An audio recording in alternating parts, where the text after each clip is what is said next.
Hey, it's Bill, and you're let's try that again. Hey, it's Bill, and you're tuned into 3 Questions and a Song, where the title says everything, except it doesn't. I was trying to get back to it, but you'll understand why it's not going to happen in this show either momentarily. This is episode number 75, and with me tonight is Caleb Straus. I hope I said the last name right. You did, yes, sir. Because last time I said EMZY ENZY. Yeah, yes, but it was about EMZY ENZY. I remember last time I was on here, but yeah, this time I'm just here to talk about myself. So Facebook is not connected for some reason. Oh no! It's nice of them. I have a nice little red. Let me see if there's a way to. Nope. We're having trouble streaming to Facebook. This may be an issue on Facebook's end. Nice. Okay. Awesome. Okay. Well, we are live on YouTube. We're live on YouTube. No, get down, kitty. You can't be part of this interview. Hey, so as I mentioned in the intro, you have a lot of stuff going on. Yes, sir. And instead of trying to get back to my 3 questions only tonight, I feel like that's not going to work. In the interest of compromise, I'll try to stay pithy with my answers. So, I feel like I'm going to say this wrong, and only because is it Solunar? Yeah, actually, okay. Yeah. So the what I was worried about there was soul, because it's Spanish for sun. Yes, and I was like, is that what he was going for? Is it something different? Yes. No. Yeah. It's the combination of solar and lunar energies. Yeah. Kind of a made up word to signify those two things. Yes. Solunar Records. See, that's me giving away that I know a little bit of Spanish again. Oh, now my audio's doing the thing again. You can't hear me? Squeaking out on me. Awesome. Hold on. Let's restart Let's restart the headphones again.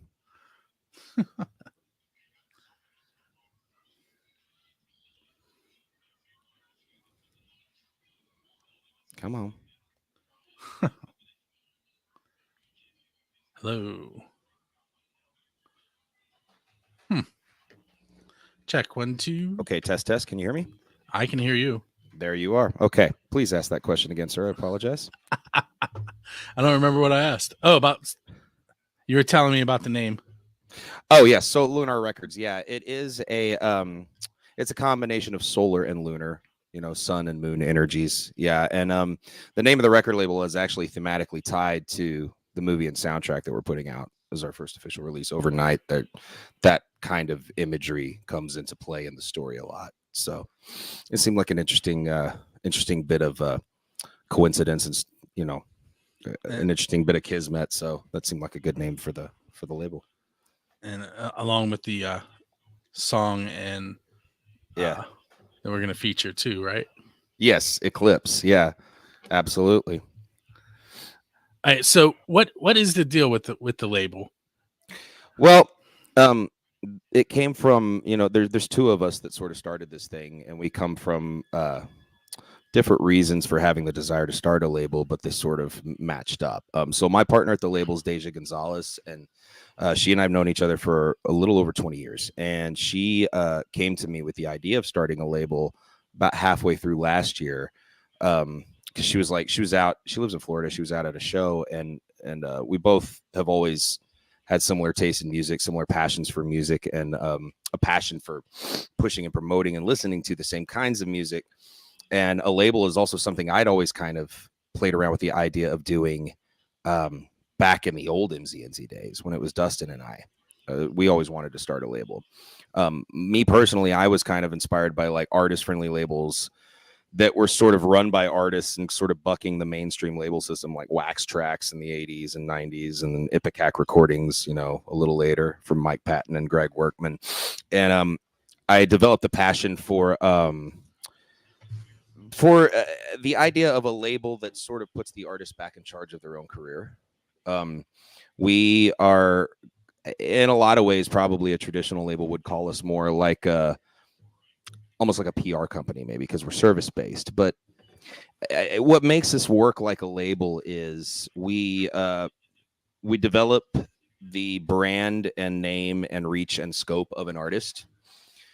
What makes us not like a traditional label is the artist keeps all their royalties because they have the option of just paying us outright for our services, so that they don't owe us royalties as they would in a standard contract. We actually make money off of just our labor and publishing, but the artist keeps their royalties. They keep the right and trademark to their name and their brand. And if they ever want to leave and work with another label, they walk out with their masters in hand and a pat on their back. It doesn't cost them a thing.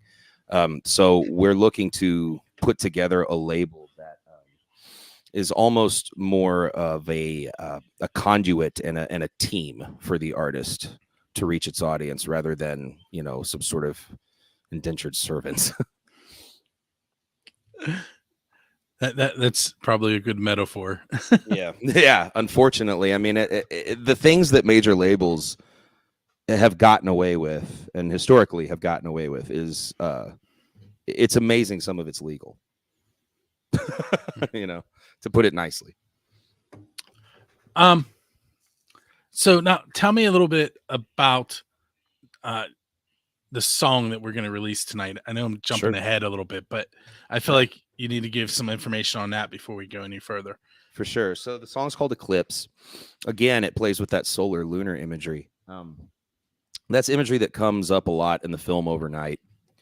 And Overnight is really the first kind of transmedia, multimedia project coming from the label. It's a big and ambitious place for a startup label to begin, but it is also hopefully going to set the template for A, the kind of artists that we're looking to work with, and B, the sort of aesthetic and culture that we want to put across. So Overnight is the story. I mean, it's a love story, but it's a love story set in a very chaotic and dangerous and disturbing and somewhat dark and threatening world. There's a lot of external threats that are, some of them are allegorical and metaphorical, and some of them are very, very literal. But it's a dark psychological thriller that sort of examines the darker sides of true love without giving much more away. But the sun and moon imagery is something that we play with a lot in that film. It came up doing a lot of the research that I did, some of the concepts I used for this movie. I kept running into that, and I kept coming back to this theme of duality that I've always played with in my music. I'm always working on two projects at once, usually, like with my band EMZY ENZY. You know, we're doing two albums and they sound completely, you know, they're polar opposites. So I've always kind of had that aspect to whatever I've been working on. And these characters, the lead characters in the movie, their names are Craven and Darcy, are very polarized in many ways, but very magnetized in others. You know, I suppose you could argue that they're star-crossed lovers, but I think that's a little reductive. I'm not sure that completely captures what they are, because they have the potential for greatness, but they keep falling into toxic habits and patterns and pulling the other one down into it. And so Eclipse is a song that kind of takes that theme and that idea and plays with, it plays with the premise of a different kind of love song. You know, I grew up in the 80s, and the 80s was a time of, you know, I'm sure you know this too. You remember, saturated just with like sappy, dippy love songs all over the radio. And when you really like some of these things, you know, I mean, housewives used to spend the entire decade crying to these things in their kitchen while they clean. But you really pick apart some of these lyrics, and man, they're so toxic. They're so based on like codependency and need, and I need you, I'll die without you, you know, and all these things that end you up with restraining orders in real life, you know, outside of an 80s pop ballad. And so I wanted the song to be a different kind of love song. And sort of the message of the love song Eclipse is, you know, the sun and the moon, they don't need each other. They are completely isolate, powerful beings unto themselves. In fact, most of the time we don't see them both at the same time, but every once in a while we do. And when we do, it's really incredible. Can you still hear me? Yeah. Sound again. So while he's fixing that, I'm gonna hit him with something he's not ready for. There. Turn it back on. The moon is reflecting the sun's light. So let's see if he. How about now? Maybe. Check, check. Hello. Hello. Okay. All right. So, being a science teacher, I have to throw in that the light that's coming off of the moon at night is actually reflection from the sun. Absolutely. Yes. So there is a little bit of a need there. A little bit. And I suppose that's kind of love too, you know. There is a little bit of a need there. You know, I guess but there's also a line between dependency and codependency too, you know. And I think the sun and the moon make a great love story because I feel like they're dependent on each other, but they're not codependent on each other. They're isolated in their own right, you know. But they help each other shine. There you go. Yeah. So I tell you what, let's take a moment and listen to Eclipse. Okay. And we will be right back. And awesome. For those of you that are listening live with the video, you don't actually get to hear the song right now. You will have to come back to buildascene.com on March the 15th or later to hear that song. Or do you have a drop date for that? It's actually out. It is out. It came out December 4th. And so you can, if you would like to, you could listen to it on YouTube or Spotify or anything like that. But yes, it will be with the interview on March 15th as well. All right. So that was Eclipse. And with me tonight is Caleb Straus. And we're battling through some issues. Some sound things, yeah. I was trying to see if I had a way to connect these just analog, but I unfortunately don't have the right plug available at the moment. I don't know what keeps interfering with it, but anyway. Okay, so we touched on the label, touched on the music.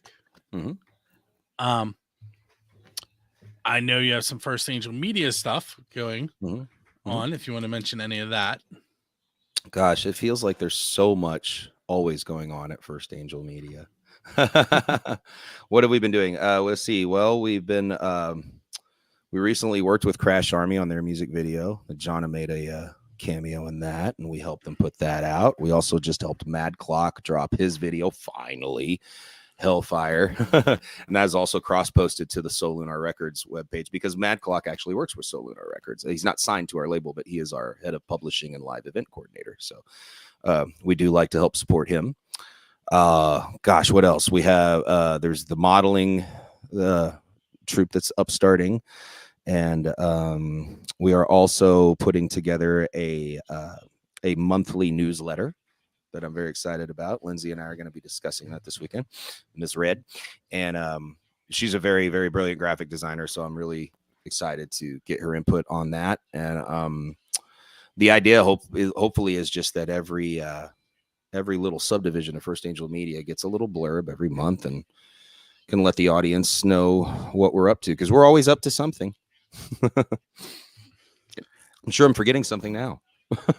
There's I'm trying to think what she was calling it, but basically the lifestyle section. That the lifestyle sort section, yes. Yeah, they just interviewed Deja and I actually about the label for lifestyle. Yeah, Elizabeth's doing that. She's doing a good job, and there's one or two before us too, so there's been a couple of lifestyles now. But I think it's going pretty good. There's my story that hasn't made it out yet about making chicken rice.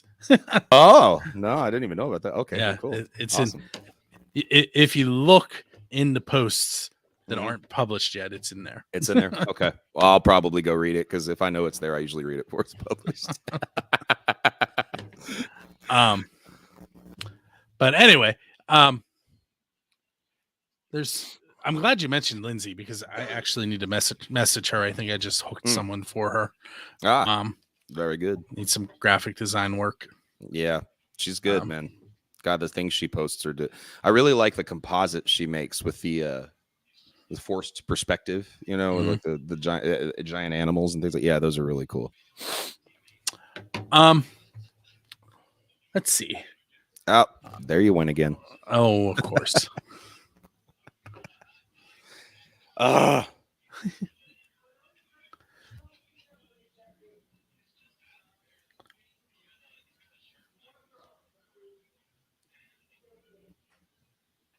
Check 1, 2, 3, 4, 5, 6, 7.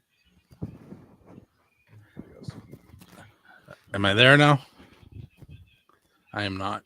All right, just for fun, I'm going to take us into another room to see if that stops happening. Okay.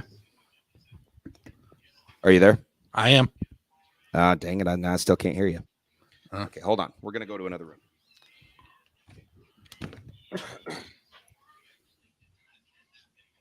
We're going to go for a walk here on 3 questions in a song. And we'll see if he starts picking me up. So clearly you're in a different room, but I'm not sure that you can hear me. Let me see what's going on here. Anything? Nothing.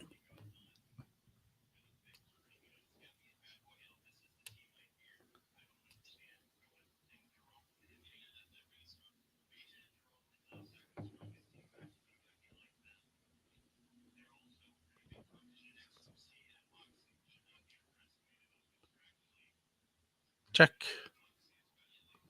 Check. Hello? Check, check. I can hear you. Say something real quick. Hello? Nope. Having issues. Yes, we are. Oh, that just brings up a chat. That's not going to do anything. No. Okay, let me try using just your laptop speakers.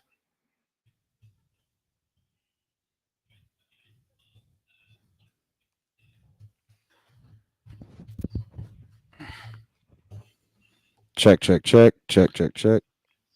Hello? No.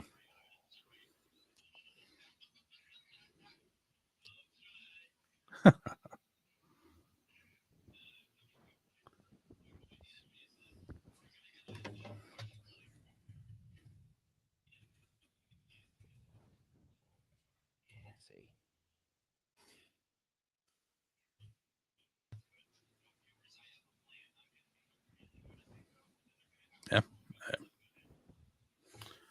All right. So I gave you a homework assignment to check out Sean O'Donnell and come up with a question for him.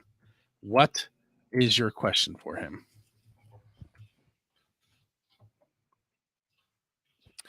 So, yeah, I've always had this real crazy fascination with bagpipes, actually.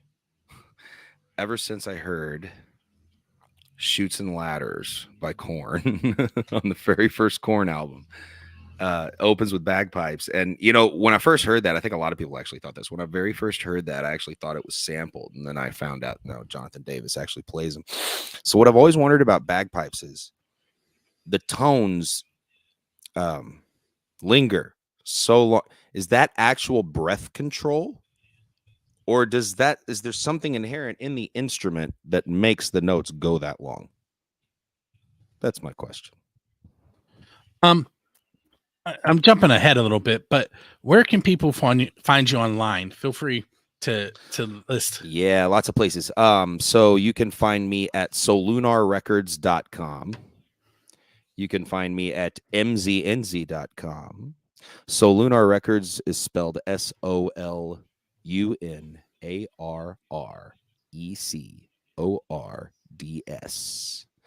And EMZY ENZY is spelled EMZYENZY.com. And then, of course, there is the Death of Zenith is on Facebook and Instagram. And the Death of Zenith does have a single, very first recording coming out with Sam Astaroth on vocals on March 31st. So you'll see lots of things about that on Solunar sites and social medias as well. Cool. If I haven't asked you any odd questions yet, what is something? Odd questions are good. What is something that you wish you could tell people to get them to listen to your music?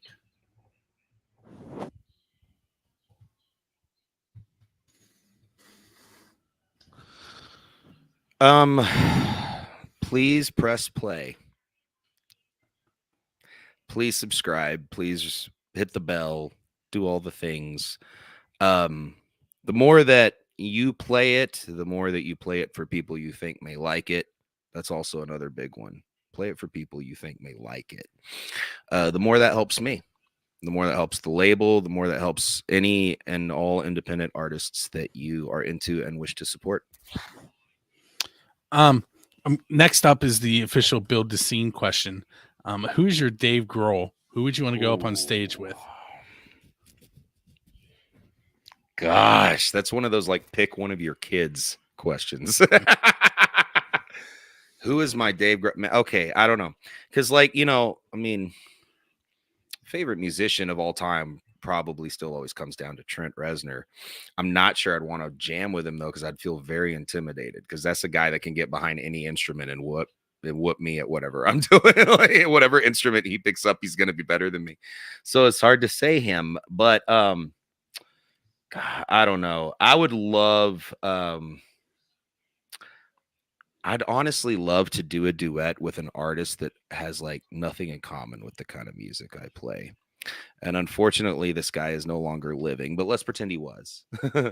And his name is Mark Sandman of the band Morphine. He passed in 1999, actually on stage playing with that band. But they're one of my all-time favorite bands. They were kind of like a weird, like, if anybody watching, if you've never heard their music, they were kind of like a weird, like, they called it low rock because it was like kind of rock song structures, but it was jazz instrumentation. He played a 2-string slide bass with a slide. And like I think the low E string was a bass, and then the low A was a guitar string, and then he didn't put any other strings on it. And then he has saxophone player and a drummer. So it was this real stripped down, bare kind of like bluesy, jazzy sound. But he had this really deep baritone voice. I don't know. I would have loved to have done a duet with that guy. Something just real smooth. Much like the show goes all the time, there's no real segue in between questions. What is the best pizza that you've eaten because you're a musician? Best pizza ever eaten. Okay, I am one of those weirdos that likes pineapple on my pizza. I like Canadian bacon, pineapple, and jalapeno on a pizza. The Hawaiian, it's beautiful, especially with the right pizza sauce. But the best pizza I've ever eaten, gosh, I don't know. I am pitifully not picky when it comes to pizza. It's really hard to mess pizza up with me. Like you could be cafeteria pizza from the 90s, like, you know, elementary school cafeteria pizza. I'd be like, nom nom nom. The pizza at my school has this huge, real thick crust, like 3 inches, and it's almost too much. Not the stuff that we had when we were in elementary school where it was like that thick. It's too much. Yeah. It was like 90% bread. And then just a little thin layer of like canned tomato sauce and some melted sprinkled cheese. Bread pizza. But I always bought extra. Always bought extra. Yeah, and I'm pretty sure I always paid for that later. Like, pretty sure it always gave me a stomach ache. But you're a kid, you don't even know. You don't even notice. You know, you're out in the recess. You're like, oh God. It's just because you ate like 8 pounds of bread with sauce and cheese on it. What is a non-venue that you'd like to play at? Like Kiss played the Sharks, and Metallica played at Antarctica. What is something like that you would want to do?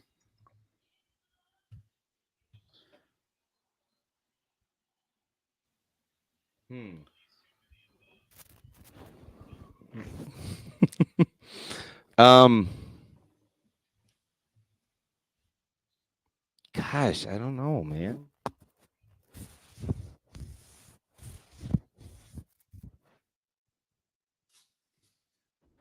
To give it some thought.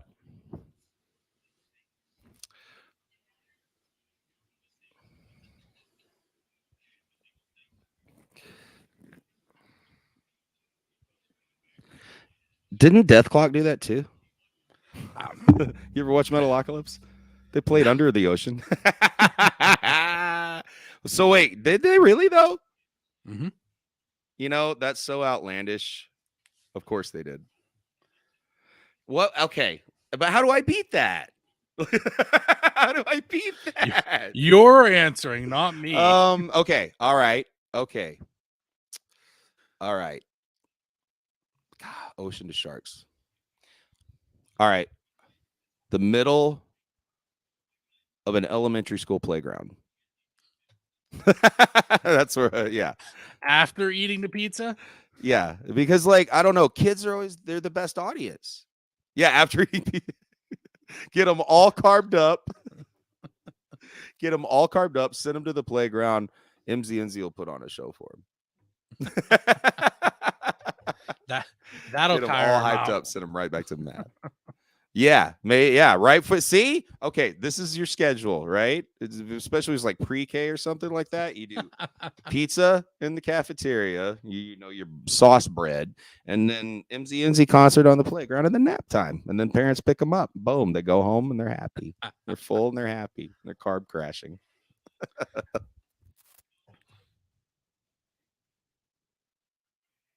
Did you watch the Super Bowl halftime? I did not catch the end of it, although I did see the halftime show. Yes, I absolutely saw the halftime show. And it was, you know, I think like most people my age, I was really excited about it. Like, I mean, as much as like we all joked and there were memes about how, you know, it's like like everybody's gangsters coming out as soon as that halftime show hits, because we're all in our 40s now and we were all, you know, 15 or whatever when those songs came out. Every artist on that stage is one of the most influential artists, you know, in their field, and their success stories that have defied incredible odds. And so I think, I don't know, for me it was really uplifting. It was almost kind of tear-jerking to see them all up there together, unified, just making art and playing music and having a great time. And, you know, it's like they made it, you know, I mean, they made their dreams come true and they got out of some pretty nasty lives to lead some pretty incredible ones. You know, there's a lot of success stories on that stage. So I thought it was pretty inspiring myself. Who would you like to see at next year's game? Ooh, the halftime show or the yeah. Okay. Gosh, that's a great question. This one's going to be hard to beat. But I don't know. I was gonna say, man, you know, since we're on this 90s kit, could we have a grunge themed halftime show? But most of those guys ain't around anymore. You could get the new iteration of Alice in Chains, maybe the Melvins, you know, like, but Mark Lanigan just died, so dang it. We could bring Crash Army, yeah, Neostem, and King. There you go. There you go. Get us in charge of it. Let's fam pick the lineup. First Angel picks the lineup. I like it. I'm in. I'm definitely down for that. We'll have to get Jonna on it. Yeah, of course. She's got to make the appearance as a female Pennywise. It's a fan favorite.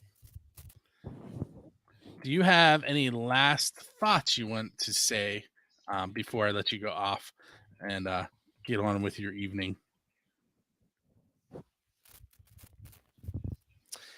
Well,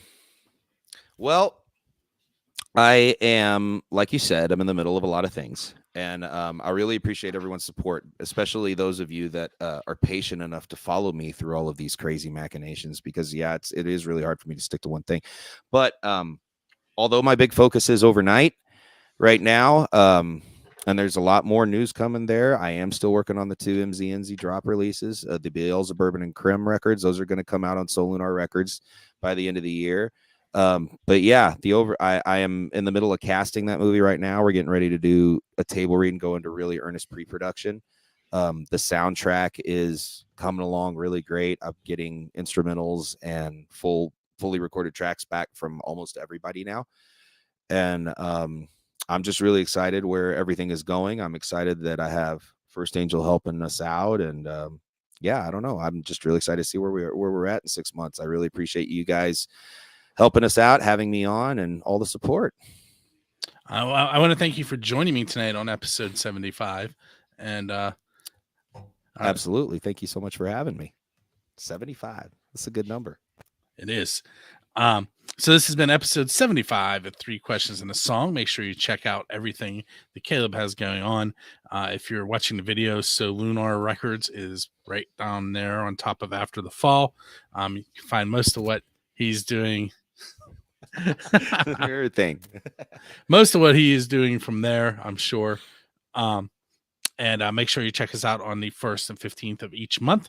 And then Jonna, who I mentioned just moments ago, and I do a show called Friendly Fire on XRP Radio. It's xrpradio.co.uk. That'll be on March 26th, except she and I are not going to be on the same team. Jonna will be with ALC, and I will be with Tiz on Friendly Fire. And that should be an interesting one. Ooh. Changing things up a little bit. Makes me nervous. And we also have the Pennsylvania Rock Show, which is every Friday night. If you want to catch it early, you can go 6 a.m. on buildascene.com on Friday, find the show, but it starts streaming on the radio stations at 8 p.m. And just make sure you check us out at buildascene.com. Check out First Angel Media. Go to solunarrecords.com, and we will catch you next time. Thank you, guys. Really appreciate you having me. Thanks for tuning in.